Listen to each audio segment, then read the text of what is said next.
guys, I'm Kelley Norton. I'm the AZ Realty lady, and I am here today with Colby of One Response Pest Solutions, and we are going to talk all about termites. So we're going to kind of nerd out on termites today. Yeah, I mean, we'll try not to turn it into a graduate school.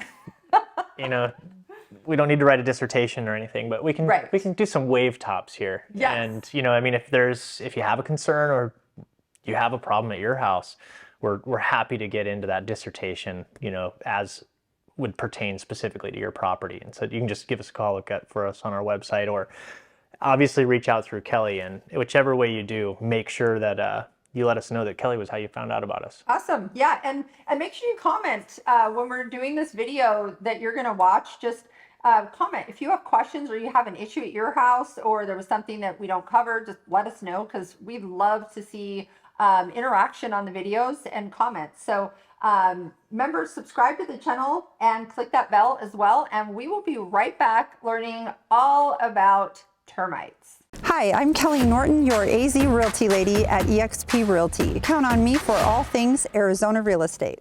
So let's chat about the termites, because that is really scary for a lot of people that are moving here from other states where they have these aggressive termites. And I always call them cartoon termites, where you see in the cartoon it gets the termites and all of a sudden the termite starts eating and the house goes down to the ground. So tell our viewers what type of termites we have here in Arizona, and when it's a concern that the house would have an actual structural concern. So, I mean, a structural concern is typically a long ways down the road. And so here in Arizona, we're dealing with the western subterranean termite. Drywood termites here are very, very rare, and they're typically kind of limited to a certain geographical area, which none of us are really working in. So we'll focus on just the primary threat, right, the subterraneans. And so the subterraneans, what they are is they're colonizing, I guess you call, we'll refer to them as animals, insects. And dirty little animals. Right. So we don't have a huge amount of moisture in our soil here in Arizona. It's a pretty dry climate. Right. And so it's not like you would see on the East Coast, where you have colonies with millions or tens of millions of individual insects in a colony, right? Here it's 100,000, maybe a couple 100,000. And then what they do is they start to reach the max capacity for that water. They start to branch out. So they'll send a group of other termites out to go and expand that colony. And they do this all underground. So they're constant and random foragers. They're actually blind. Did you know that? I did not know that. Yeah, they're actually blind. Oh my gosh. Yeah. Okay. So they're constantly going in different directions. Very cool. And so new today. Yeah, well, it's what we're here for. Right, educating. I'm telling you guys, this is what they do for their customers. So they educate you so that you have an understanding of what you need to know and how to protect your home. And they know so much. So sorry, I didn't mean to take you off track, but I tend to do that sometimes. I get excited. No, me too. And I mean, clearly we're pretty passionate about this. This is what we're doing. And it's, again, our goal is to be a part of the community. So any questions, we welcome them. Or awesome. Whatever. Yeah. I'd love to hear it. So we're more than happy to address questions, concerns, whatever. That's again our passion. What do they eat? They eat cellulose. Cellulose. Yeah. Okay. So cellulose is the primary component of wood products. So wood, cardboard, so on. Cardboard is a huge one. And so as these guys are colonizing and they continue to branch out and they grow their colonies outwards, I mean, you can have multiple colonies on 1 acre of property. And so there'll be, one colony, and then 10 feet away is another colony. And their workers forage 100 feet in any direction. So as they branch out, they exceed their water source in that area, they'll branch, and then they'll branch and continue to go about the property. Wow. So they're everywhere. Okay. And it's about what we can do to stop them from spreading within the confines of our property. Because obviously we can't do anything about our neighbors or... Exactly. Yeah. So let's talk about, so a couple things I want to talk about would be, what can we do to deter them from coming to our home? And then the second piece after that would be, how do you guys treat them to do a better job of keeping them away? Because there's different chemicals, there's different things that people use, and there's a lot of companies out there that are really inexpensive that they're back every year. They Yep. just keep coming back. They're not actually getting rid of the problem. So let's start with, what can someone do to prevent them, or deter, we should say, deter them from wanting to come up to their house? It's a really good question. And so, I mean, as I mentioned earlier, they are constant and random foragers. And so as they're traveling around in that 360-degree, 100-foot circle, they're finding whatever's out there. And so if we have cardboard, or if we have food sources in general, once they establish where that food source is, they're coming back and forth. And so if we're stacking cardboard boxes next to our house or other structures on our property, that's a pretty big no-no. A lot of people will want to stack wood and have all that in their backyard. So would you just recommend that they don't have it at all, or that they elevate it? Probably elevate it. Okay. And so, I mean, if we place barriers between them, that's a good remediation, I guess you could say. Okay. And so it's a good start. And I get it. I mean, I love having a fire outdoors. I know, it's awesome. I cook on my outdoor fire pit. And so there's a big pile of mesquite back there. And I do exactly like you said. So mine's elevated. It's a good 3-4 inches off the ground, and it has steel in between it and the ground. Okay. So there's that. And, you know, I mean, really keeping them away from our structures is a big deal. So if I keep that pile of wood, even though it's elevated, I don't necessarily want it up against the structure of my home. And so if I can find a more remote section against a concrete wall that I'm not worried about them eating, because concrete's awfully hard to eat, then, you know, that's a more ideal scenario. Okay. So one thing that my clients think is kind of funny is when I'm showing houses, a lot of times I'm like down looking at the baseboards, or not baseboards, but actually stem wall on the outside of the house. And they'll ask me, what are you looking for? So why don't you tell the viewers, what am I looking for when I'm looking at the stem wall around the house? Yeah. And stem wall, maybe explain what that is too, because some people might not even know what a stem wall is if they're a first-time home buyer, never had a home. 100%. And so, I mean, it could be stem wall, could be foundation, just depends on the construction. So if you have a floating slab construction home, you're probably going to have a stem wall and then the foundation in between. If you have a post-tension slab home, it's just a flat slab on the ground. Typically, there's no stem wall. But in either case, you know, you have your wood built on top of that concrete, and obviously the termites are traveling through the dirt, and they need a water source. And so what a more seasoned real estate agent like Kelley might be doing is looking around at the base of your home to look for mud tubes, which is where termites bring their water with them as they go and eat the wood of your home. And so that's exactly what she's doing. She's, you know, she has enough experience to understand that this is a potential problem. And so she's looking out for you. You know, she's looking for those mud tubes coming up the side of the home. And then she also mentioned baseboards. And so yes, inside your home, you might see them around the edge of your baseboards as well, which there are none here. So don't think that I'm pointing at them around the perimeter. But if I had them, I'm not actually afraid of termites, because here again, they're not as destructive. And, you know, that take a phrase, long time. you either get them, have had them, or will get them. So it's not something to be afraid of, but it's something to just treat, you know? It is. Yeah, right away. And we'll talk about the treatment here in a minute. But one thing that I had noticed in a couple homes early on in my career is it looks like dry rot, or the wood, the baseboards have kind of like crumpled in, and you know, I'll look at it and a buyer will be like, oh, somebody banged something up against the baseboard.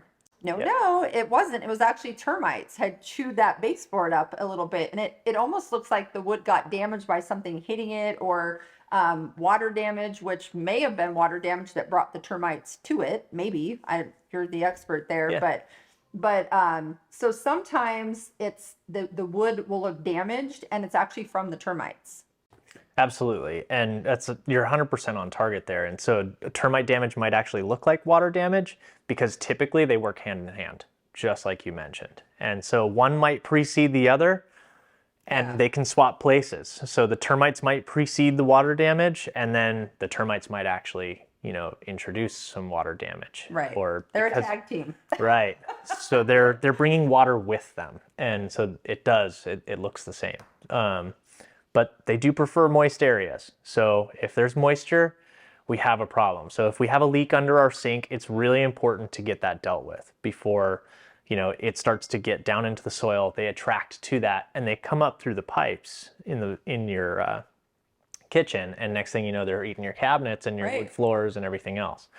So definitely address leaks. That's a big one. I'm glad you mentioned water damage and led us kind of inadvertently to leaks in the home, but yeah, water damage is a big attractant. I know in one of my houses that I used to live in, we used to get termites a lot in the garage area, and right outside that wall to the garage is where all the water would come off the roof. And so that was always the most moist area around the house. And so when you have all that water there, it was just asking for termites. And so that was like the spot that, you know, every couple years we would end up with the termites before I met these guys, of course. And so would you recommend, if there's a spot around a house where they get a lot of water, just doing like rain gutters? Would that be a way? Or obviously also sloping the grade to make the water go away from the house? Would that be a good recommendation? Is there anything else that they could do? So, you know, you're rare, Kelly. You're full of all kinds of insight here on this. So I like where you're going with this. There's Awesome.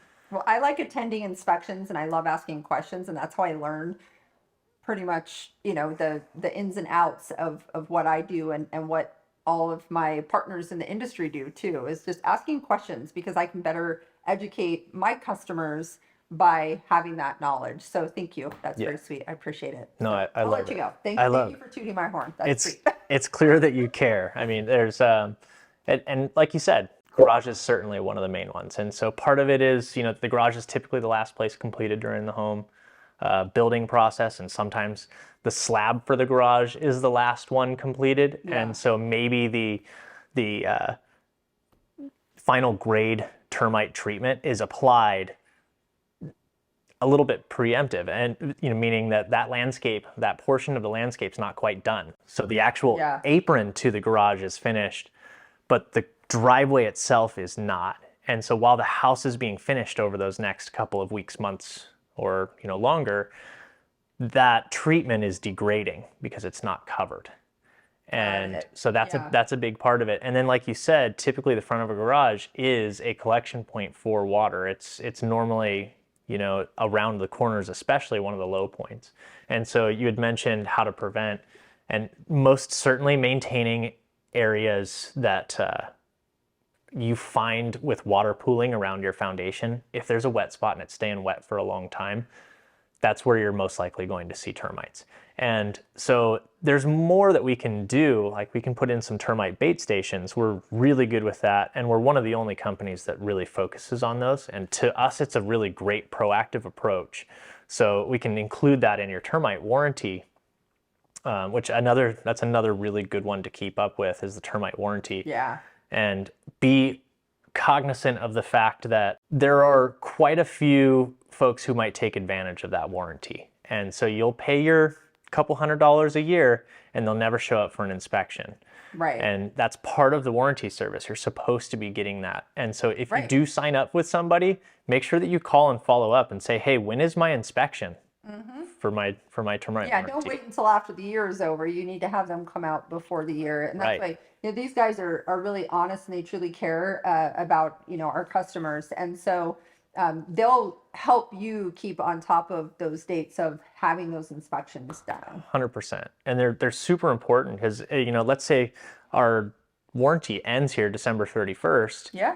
And, you know, you call me on January 2nd and say, hey, I want to re-up my warranty. And, you know, some folks might come in and look at your home and say, well, you have a termite problem and we have to do a treatment first. And to us, well, we've had you under warranty. This is our responsibility. It shouldn't have even been a problem in the first place, because we should be getting ahead of it. Now, that might not always be the case. Depends, you know. I can speak for that is definitely not always the case, because with a lot of these companies, they're not getting rid of the problem. So it's just constantly wanting to treat it and then put another warranty on. And they won't call you and schedule that follow-up inspection because they almost always know that it will have termites. So they will wait for it to expire, and then they will call you, hey, do you guys want to renew your warranty? Well, we need to come out and inspect it. By the way, your warranty expired. They're calling you after the fact, because Right. most of the time they know you have termites because they did not get rid of it, and they know that they don't get rid of it. So Unfortunately, yeah. And you don't have to that's speak on no, that. I'll talk yeah. crap about the other guys. It's, you know, unfortunately, I mean, we've had our own personal experiences with those things, and it's, again, like you said, we don't need to, you know, Right. dive into it. I'd Yeah. much rather focus on how we can do well. Right. And Exactly. So, you know, keeping accountability, even if you do have a company that's proactive, it's important to, again, reassure that accountability and follow up with them. So if you're not hearing from them about when your inspection date is, get it. And if you know your warranty's coming up, have them come out and do the inspection under warranty so that they can get those spot treats done ahead of the warranty being up. Because Right. if we wait till it lapses, it's a lot more expensive. Yeah. And it's really difficult to get somebody new to come in and switch companies Yep. and say, hey, I'll take responsibility for all of this that nobody's serviced for however many years. It's difficult Exactly. because Yeah. it could be potentially a lot of liability. And so Yeah. most new companies don't want to do it without a proper treatment. True. So talk about the treatment that you had mentioned, the baiting system. Yep. So I know that there's a bunch of different chemicals that people have talked about. You know, hear about drilling, you hear about bait systems. So if you could kind of explain the different options that people have and what you do and why you do it. Yep. So one thing that we really like to bring to the industry that you don't normally see is, you know, typically pest control is thought of in terms of absence. So we don't see bugs, therefore, you know, we're doing well. And while that is true, we like to bring a tactile, I guess, level of service. And so one of those things is bait stations. And what the bait stations do is they provide a termiticide-based bait. And it's, you know, a few feet from your home, which the termites are here anyway. So they're not attracting them to the home. Right. They're attracting them to the base, versus the bait station, instead of your home. Right. Which is what you want. Right, 100%. And the way termites work is the workers go out and they forage for food and they bring it back and they bring it to the upper level castes of their society, right, their queen and so on, and they regurgitate that food. So it doesn't kill them on contact. Our organization, we prefer not to use contact killers because contact killers really, even though they're not technically something that kind of pushes bugs away, It's just going to kill the soldier, but then the queen's just going to send more soldiers. right. Well, it might be a repellent because those bugs, when they die, they emit pheromones. And so other bugs might not come, Yeah. but you're not wiping out the colony. Exactly. They still exist on your property. Right. And so maybe your slab treatment wasn't quite proper, and so they'll find a way in under a pipe or something like that. So what we prefer is something that they take back to their colony with them. They can't detect it. They bring it back to their colony. They live for a little while. They regurgitate that food. They feed the queen. They feed everybody else in the upper caste and other workers. And then the whole colony's wiped out. So Perfect. our goal is to kill the queen. Is once the queen's dead, the whole colony's dead. And, you know, if we keep up on that, as colonies continue to, you know, move underground from other people's properties, they encounter those bait stations. Yeah. They give us a visual, a tactile representation of the level of activity in the soil. And so, you know, we get to make more educated decisions on what that treatment might be for your specific property. And so as we maintain that warranty and we come out a few times a year to check on these bait stations and check on your property, we have a great representation of what's going on. And so we really like that. And we try to apply that to every aspect of how we do That's pest so you control. can check on them and see how much is gone, knowing that it's being used up and taken to a Right. colony. Because just because we don't see termites or bugs in general doesn't mean that they don't exist. Just Right. Think about that they're underground. Yeah. So, Yeah. you know, it may not be enough just to have that perimeter treatment. Sometimes it's really nice to have, you know, a visual representation. Yeah. Perfect. So let's go ahead and close this out on the termites with a couple tips for people. So we talked about, rain gutters or sloping the ground to keep water from pooling. Really quick, what about people who have grass right up against their house? Yep. So grass right up against the house. We typically want to keep, an offset 2 feet, 3 feet or so off of the foundation. So I'm really glad you brought that up too, because that's one we talked about earlier, and it was we noticed it out of your house also. I did not put the grass in. I it's bought okay. this house with the grass, Yeah. and it is still along the whole side. I got one half of it done, which is on the back patio part, and then the side, we're gonna have to switch that out eventually. But yeah, they put it right up against the house. So of course, if you imagine that, there's sprinklers and water sources, which we've talked about, attract the termites to the house. So if you are building a new home, which a lot of my clients who work with me do have new homes built. So when you're doing your landscaping, you said 2 to 3 feet away from the barrier of the house? Yes. Well, so first and foremost, especially if you're redoing your landscaping or you're building a new home, wait until all of the landscaping is put in before you have the pest control company come back and apply the final grade termite treatment. Okay. So that's very important, because otherwise when we have our landscaping done, they might disturb that treatment and get rid of it. And that's counterproductive, obviously. Yeah. So we want to try to avoid doing that.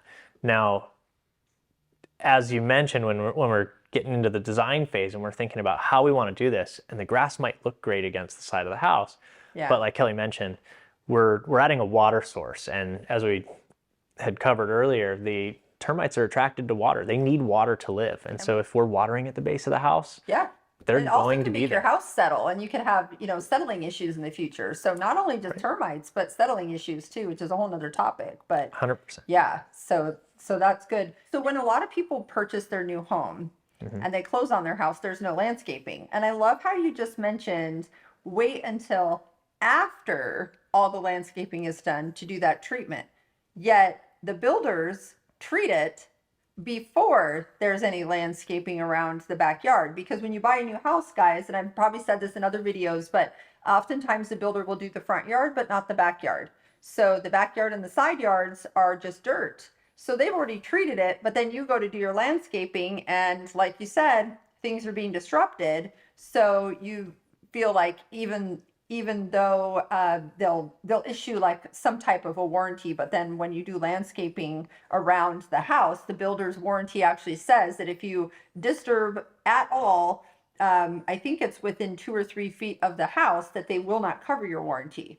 So yeah, so that's what it says with the builder warranty. So I always recommend that you go ahead and consult with someone like Colby, so that you can figure out, hey, do we need to have this treated? When is a good time to do this again? Should we wait until we see something, or should we get out ahead of it?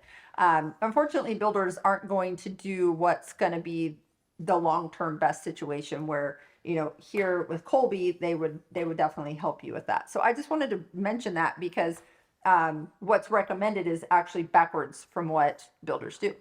So right. Well, and with the tract homes, they do a great job building the homes, but stuff like this isn't their expertise. And so realistically, they're trying to get the houses out to their clients at the most cost-effective way possible. Correct. They want to save you money, and they want to save them money as well. And so they'll do what is required as per state law. But as Kelley was mentioning, when we retouch our landscaping, it might be a good idea to get in touch with a pest control professional and have a secondary final grade treatment applied in the areas where we've disturbed. So that's a really good point. I'm glad you brought that up.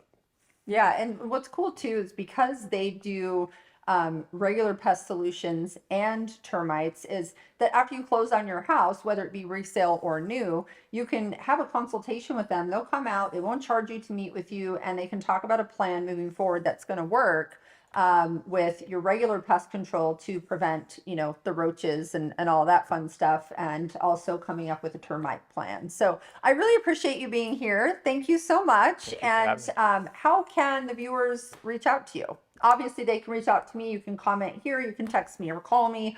But if they want to reach out to you, Colby, directly, how would they reach you? So probably the best way is our website. So it's oneresponsepestsolutions.com.